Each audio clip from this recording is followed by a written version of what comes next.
అందరికీ నమస్కారం. ఈరోజు మనం ఈ వీడియోలో తెలుసుకోబోయేది ఏంటంటే, మన ఆలోచనని మార్చే అతి ముఖ్యమైన ప్రాసెస్ అన్నమాట. అదే circle of influence, circle of concern అని.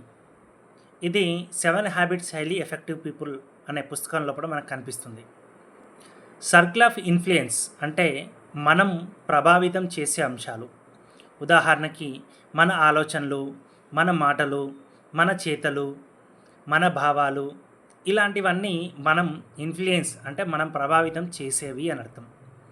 సర్కిల్ ఆఫ్ కన్సర్న్ అంటే ఇవి మన చేతిలో ఉండవి, మనపై ప్రభావం చూపేవి అని అర్థం.